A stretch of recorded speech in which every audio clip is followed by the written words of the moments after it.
Hello दोस्तों, मेरा नाम आलिया है।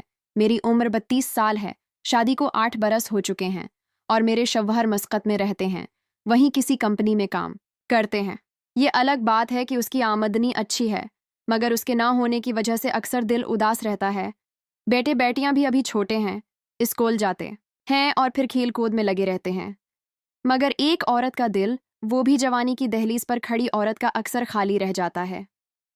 मेरी जिंदगी की कहानी आम सी औरत की नहीं। मेरे साथ जो कुछ हुआ वो शायद सुनने वालों को फिल्मी लगे, मगर ये सब कुछ हकीकत में हुआ और आज मैं चाहती हूँ कि अपनी जबान से सारी कहानी बयान करूँ। हुआ यूं कि मेरी बेटी की शादी हमारे ही रिश्तेदारों में तय हुई। दामाद का नाम फराज है। इसकी उम्र 25 साल के करीब है। दबला, पतला, मगर देखने में भला लगता था। शुरू शुरू में मुझे लगा कि वो बस एक आम लड़का है, मगर वक्त के साथ उसके रवैया ने मुझे सोचने पर मजबूर कर दिया। फिराज की एक खास बात यह थी कि वो खवातीन की बारीकियां फौरन पकड़ लेता। जैसे अगर किसी का नया दुपट्टा हो या कोई नया रंग पहने तो वो फौरन तारीफ कर देता। अक्सर कहता, अम्मी जी ये कलर आप पर कमाल लग रहा है, या फिर आपने जो बर्गर बनाया है इसमें तो मार्केट से भी ज्यादा जायका है। शुरू में मैंने ये सब बातें बस आम तारीफ समझकर नजरअंदाज की, मगर आहिस्ता आहिस्ता मुझे एहसास हुआ कि उसकी नज़रें अक्सर मुझ पर ठहरते हैं, खास तौर पर जब मैं घर के काम में मसरूफ होती हूँ या कभी ज़रा तैयार हो जाती हूँ। मेरा शौहर चौंकी महीनों बाद आता था, इसलिए घर की खरीदारी और बाकी कामों में अक्सर फिराज ही मदद करता। कभी बच्चों को स्कूल छोड़ने जाता, कभी मेरा साथ देकर शॉपिंग करवाना। उसका बहाना यही होता कि अम्मी जी आप अकेली कहाँ, इतनी मेहनत करेंगी, मैं साथ चलता हूँ। एक दिन का वाकया है, मुझे आज भी याद है।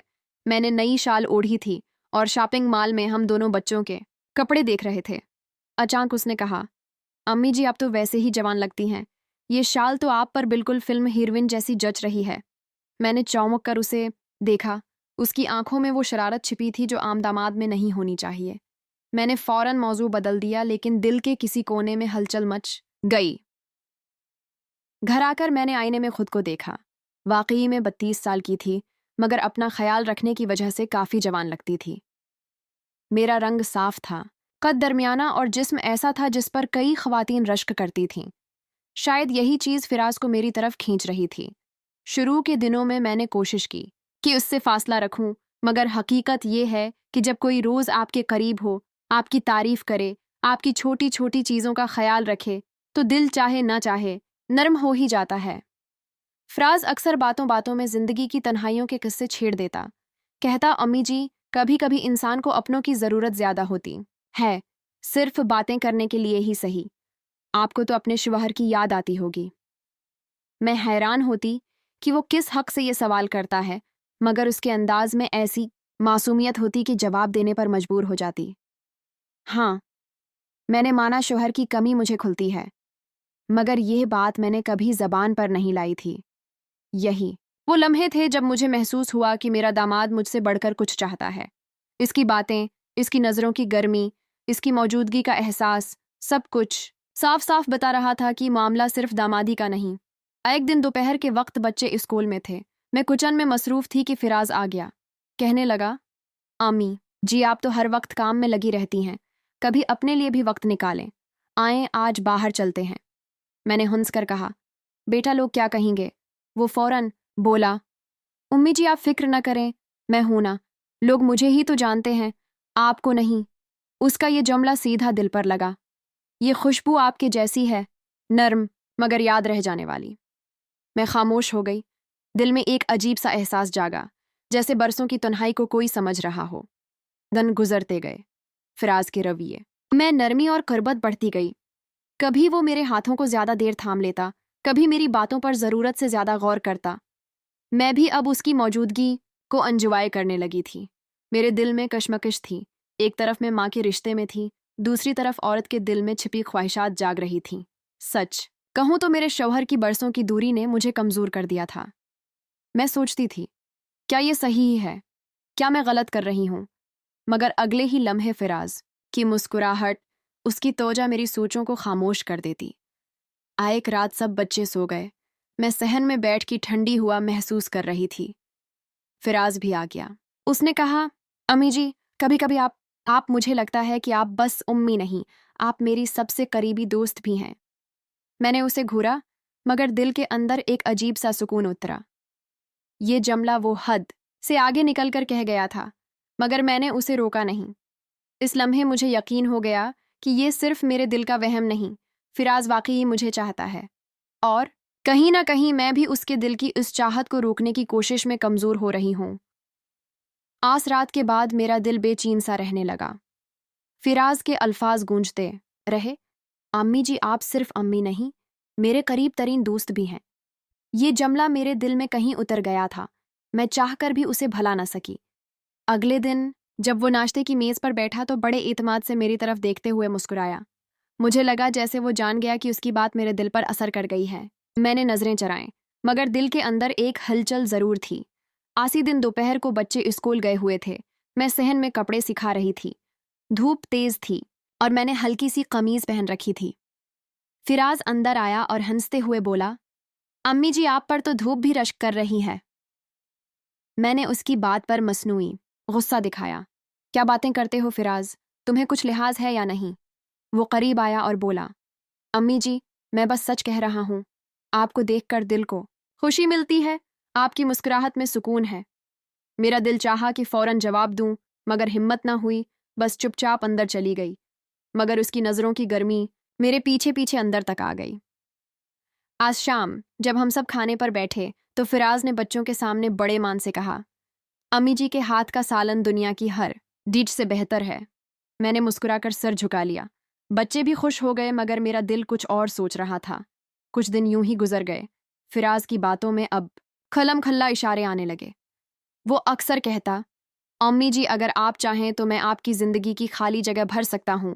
मैं चौंक कर उसे देखती, मगर वो फौरन बात बदल देता। मेरे दिल में जंग शुरू हो गई। एक तरफ मेरी माँ होने की जिम्मेदारी, दूसरी तरफ औरत का खालीपन और फिराज की तौजा। मैं रातों को क्रूटें बदलती रहती। कभी दिल कहता कि सब भला कर सख्ती अख्तियार करो, कभी सोचती कि क्यों ना खुद को वक्त के हवाले कर दूं। एक रोज मैंने फैसला किया कि मैं उससे बात साफ साफ करूंगी।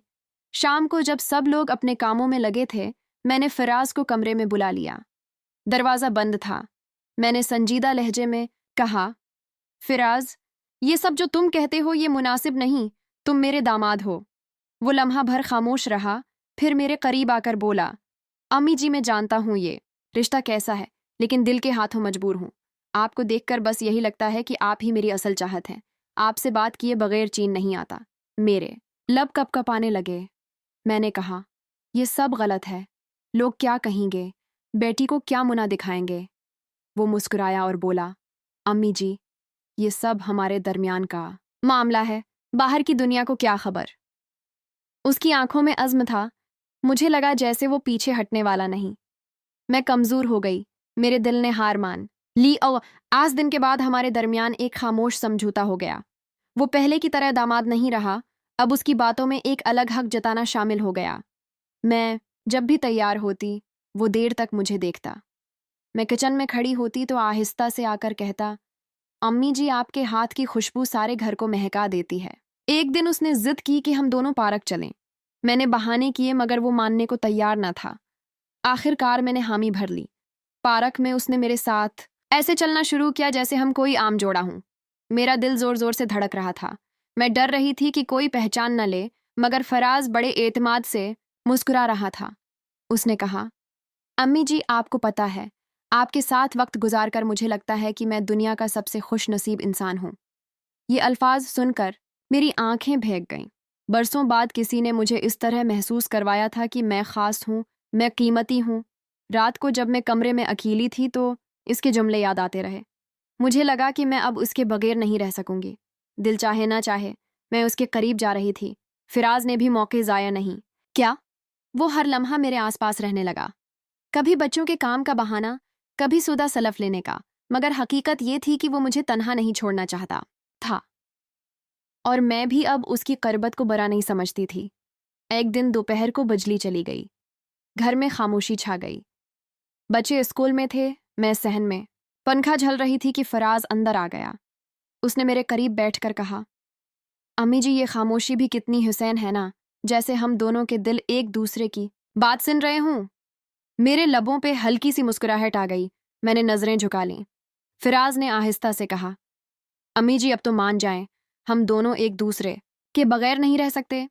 मैंने कुछ नहीं कहा, बस खामोशी से उसकी तरफ देखा और उसने मेरी खामोशी को मेरा जवाब समझ लिया। आज दिन के बाद हमारा रिश्ता एक नए मोड़ पर आ गया। हम दोनों ने एक दूसरे को तस्लीम कर लिया। मैं जानती थी ये रास्ता आसान नहीं, मगर दिल के हाथों मजबूर थी। अब फिराज के अंदाज बदल गए थे। वो छोटी छोटी बातों पर मुझे अपनी चाहत का यकीन दिलाता। कभी कहता, अम्मी जी आप मेरी जिंदगी की सबसे बड़ी खुशबू हैं। कभी कहता, अगर आप साथ हों तो दुनिया की कोई मुश्किल मेरे लिए मुश्किल नहीं। मैं भी अब उसकी बातों का जवाब मुस्कुराहट से देती, वो मुस्कुराहट जो सब कुछ कह देती थी। फिराज और मेरे दरमियान अब वो खामोश पर्दा उठ चुका था। हम दोनों जान गए थे कि हमारे दिल एक दूसरे के करीब आ चुके हैं, लेकिन दिलों की कर्बत जितनी मीठी होती है, इतना ही खौफ भी साथ लेकर आती है। मुझे लगने लगा अगर किसी ने हमें देख लिया या जरा भी बात बाहर निकल गई तो सारा रिश्ता बर्बाद हो जाएगा। फिराज अलबत्ता बेखौफ था। वो हर मौके पर मेरी तरफ खुंचता, कभी बच्चों के सामने छोटी छोटी बातों पर मेरी तारीफ कर देता, कभी मुझे कामों से बचाने के बहाने पास आ जाता। इसका आतिमाद मुझे हैरान कर देता। एक शाम में किचन में रोटियां पका रही थी। गर्मी बहुत थी, माथे पर पसीना बह रहा था। फिराज अंदर आया और कहने लगा, इमी जी आप इतनी मेहनत क्यों कर रही हैं? मुझे देखकर दिल नहीं मानता कि आपको यूं पसीने में भीगते देखूं। मैंने हिंसते हुए कहा, बेटा ये सब औरत के हिस्से के काम हैं, तुम फिक्र ना करो। वो करीब आया और आहिस्ता से बोला, उम्मी जी आप औरत से ज्यादा मेरे दिल की धड़कन है। ये जमला मेरे अंदर तक उतर गया। मैंने घबराकर हाथ रोक लिया। उसकी नजरें इतनी गहरी थीं कि मैं उनमें डूबती जा रही थी। मगर इसी वक्त बाहर से बच्चे की आवाज आई और मैं फौरन अलग हो गई। दिल जोर जोर से धड़कने लगा। अगले दिन उसने जिद की कि हम दोनों अकेले कहीं बाहर चलें। मैंने साफ इनकार किया, मगर वो नहीं माना। आखिरकार मैंने हार मान ली। हम दोनों पास के एक रेस्टोरेंट गए। रेस्टोरेंट में बैठकर उसने मेरी आंखों में देखते हुए कहा, अम्मी जी आपके बगैर मैं अधूरा हूं। जब आप पास होती हैं तो लगता है जिंदगी मुकम्मल है, और जब आप दूर होती हैं तो सांस लेना भी मुश्किल हो जाता है। मैंने पहली बार उसके सामने अपने दिल की बात कह दी। फिराज, मैंने कभी नहीं सोचा था कि जिंदगी मुझे उस मोड़ पर ले आएगी। मैं माँ भी हूँ, बीवी भी हूँ, मगर औरत भी हूँ, और औरत के दिल को चाहत की जरूरत होती है। वो खुश हो गया। उसने मेरा हाथ अपने हाथ में ले लिया। मैंने झुझक कर हाथ खींचना चाहा, मगर उसने मजबूती से पकड़ लिया और कहा, अम्मी जी अब तो आपने खुद को कबूल कर लिया है, फिर क्यों डरती हैं? मेरी आंखें नम हो गईं। बरसों बाद किसी ने मेरे दिल की तन्हाई को पहचाना था। मैंने चुपचाप उसके हाथ को छूने दिया। आज के बाद से हमारे दरमियान एक नया रिश्ता परवान चढ़ने लगा। वो रिश्ता जिसमें अल्फाज कम और इशारे ज्यादा थे। मैं जब भी कमरे में जाती, वो पीछे से आ जाता, कभी कपड़ों के रंग पर तबसरा करता, कभी मेरी मुस्कुराहट को बहाना बना लेता, और मैं हर बार खामोश रहती, जैसे मेरी खामोशी ही उसकी हाँ हो। एक रोज शाम को बारिश हो रही थी। बच्चे कमरे में खेल रहे थे और मैं सहन में खड़ी बारिश देख रही थी। फिराज आ गया। उसने कहा, अम्मी जी बारिश का मजा तब है जब कोई करीबी साथ हो। मैंने कहा, क्या मतलब? वो मुस्कुराया, मतलब ये कि आप हूं और मैं हूं, बाकी दुनिया का कोई वजूद ना हो। बारिश की बूंदें हमारे बीच के फासले को कम करती गईं। इस लम्हे मुझे लगा कि वाकई ये रिश्ता किसी और ही सतह पर पहुंच चुका है। वो कद गुजरता गया। फिराज का रवैया अब और भी बेबाक हो गया था। वो मुझे खुलकर चाहने लगा था और मैं भी अब उसके बगैर अधूरी लगती थी। लेकिन दिल के किसी कोने में डर बैठा हुआ था। मुझे बार बार ख्याल आता कि अगर बेटी को खबर हुई तो क्या होगा, अगर शौहर को पता चला तो मेरा वजूद खत्म हो जाएगा। फिराज को इन बातों की परवाह न थी। वो कहता, अम्मी जी जिंदगी एक बार मिलती है, जो दिल चाहे वो कर लेना चाहिए, बाकी दुनिया क्या सोचती है उसकी फिक्र नहीं करनी चाहिए। मैं उसकी बात पर खामोश हो जाती, मगर दिल ही दिल में सोचती, वाकई ये वक्त दोबारा नहीं आएगा। एक रात सब सो चुके थे। मैं लालटीन की रोशनी में सलाई कर रही थी। फिराज आया और आहिस्ता से बोला, अम्मी जी आप जाग रही हैं? मैंने कहा, हाँ काम खत्म कर रही हूँ। वो कर्सी खींचकर मेरे करीब बैठ गया। फिर बोला, अम्मी जी आपको पता है, जब आप मेरे करीब होती हैं तो लगता है सारी दुनिया रख गई है। मैंने सिलाई मशीन बंद कर दी। उसकी बातों ने मुझे हिलाकर रख दिया।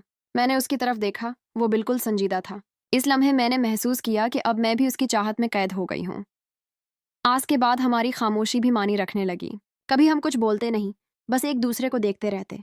कभी छोटी छोटी बातों पर हंसते और फिर नजरें चरा लेते। ये सब कुछ मेरे लिए नया था, मगर दिल को भा रहा था।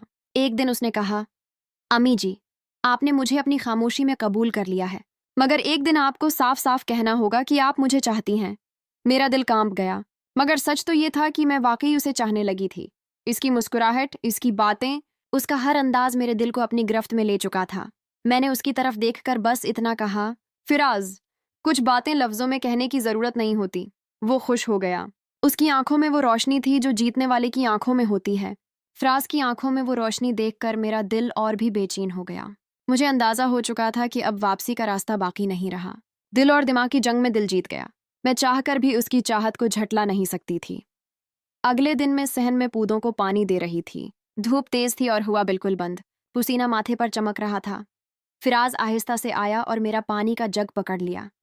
कहने लगा, अम्मी जी, आप ये सब क्यों कर रही हैं? आपको तो बस आराम से बैठना चाहिए, बाकी सब मैं देख लूंगा। मैंने मुस्कुराकर कहा, बेटा, औरत के हाथ से ये सब काम ही जचते हैं। वो करीब आया और आहिस्ता से बोला, अम्मी जी, आप औरत नहीं, मेरी चाहत हैं। मेरा दिल धड़क उठा। ये पहला मौके था जब उसने खुलकर मुझे अपनी चाहत कहा था। मैंने नजरें झुका लीं, मगर मेरे लबों पे हल्की मुस्कुराहट थी जो सब कुछ बता रही थी। अब वो हर लम्हे मेरे करीब रहने की कोशिश करता। कभी सौदा सलफ का बहाना, कभी बच्चों को स्कूल छोड़ने का। और जब भी मौके मिलता वो ऐसी बात कर देता जिससे मेरा दिल कांप जाता, मगर खुश भी होता। एक शाम में कमरे में कपड़े तह कर रही थी। वो अंदर आया, बोला, अम्मी जी, आपको पता है जब भी आप हल्के रंग का लिबास पहनती हैं तो लगता है जैसे चांदनी उतर आई हो। मैंने मसनूई गुस्से में कहा, फिराज, अब तुम हद से बढ़ने लगे हो। वो हंसा और बोला, अम्मी जी, दिल की बातों की कोई हद नहीं होती। आप चाहें तो रोक सकती हैं, मगर मेरा दिल तो बस आपके साथ ही धड़कता है। मैंने जवाब नहीं दिया, खामोशी में ही सब कुछ कह दिया। वक्त गुजरता गया। हमारे दरमियान की दीवारें टूटती जा रही थीं। एक दिन उसने मुझे कहा, अम्मी जी, कभी सोचा है अगर ये राज किसी को पता चल गया तो? मेरा दिल कांप गया। मैंने कहा, यही तो डर है फराज। बेटी को पता चल गया तो मेरा क्या होगा? शौहर को खबर हो गई तो मेरा वजूद ही खत्म हो जाएगा। वो फौरन मेरे करीब आकर बोला, अम्मी जी, आप फिक्र न करें, मैं आपके साथ हूँ। जो भी होगा हम दोनों साथ झील लेंगे। उसकी बात ने मेरे दिल को अजीब सा सुकून दिया। बरसों बाद मैंने महसूस किया कि कोई है जो मेरा साथ देने को तैयार है। एक रोज फिराज ने जिद की कि हम शहर से जरा दूर ड्राइव पर चलें। मैंने हचकचाहट के बाद हामी भर ली। रास्ते भर वो हंसता रहा, बातें करता रहा। इसकी खुशी देखकर मेरा दिल भी हल्का हो गया। हम दोनों ने खिड़की खोलकर हवा का लुत्फ लिया, जैसे सारी दुनिया हमारी थी और कोई रोकने वाला नहीं। रास्ते में उसने एक छोटे होटल पर गाड़ी रोकी। हमने चाय पी। इस दौरान उसने उस तरह से कहा, अम्मी जी, आपके साथ ये वक्त मुझे ख्वाब जैसा लग रहा है। काश ये लम्हे कभी खत्म ना हो। मेरी आंखों में नमी आ गई। मैंने दिल ही दिल में सोचा, काश वक्त वाकई रख जाए। घर वापस आकर मैं देर तक सोचती रही। ये रिश्ता जो शुरू में एक खेल सा लगा था, अब मेरी जिंदगी की जरूरत बन गया था। मैं चाहकर भी फराज से दूर नहीं रह सकती थी, और वो भी हर वक्त मेरे आसपास रहकर मेरी चाहत को और बढ़ा देता था। अब हमारे दरमियान ऐसी खामोशी आने लगी जो सब कुछ कह देती थी। कभी हम आमने सामने बैठते और घंटों बस एक दूसरे को देखते रहते। कभी वो छोटी सी बात पर हंसता और मेरी हंसी भी निकल जाती। ये सब लम्हे मेरी तन्हाई को भर रहे थे, लेकिन अंदर का खौफ बढ़ता जा रहा था। मैं सोचती थी कि अगर राज खुल गया तो क्या होगा? बेटी के दिल पर क्या गुजरेगी? शौहर के सामने मेरा क्या मकाम रह जाएगा? ये सब सवाल मुझे रातों को जगाए रखते। फिराज मगर परवाह नहीं करता था। वो कहता, अम्मी जी, जिंदगी के लम्हे गिन गिन कर नहीं जीने चाहिए, जो दिल चाहे वही करना चाहिए। हम दोनों खुश हैं, बस यही काफी है। मैं जानती थी कि वो सच कहता है, मगर औरत का दिल डरता भी है। एक रात जब सब सो गए थे, मैं सहन में बैठी ठंडी हुआ महसूस कर रही थी। फिराज आया और आहिस्ता से बोला, अम्मी जी, आपको पता है मैंने जिंदगी में सब कुछ छोड़ दिया है, बस एक आपकी चाहत बाकी है।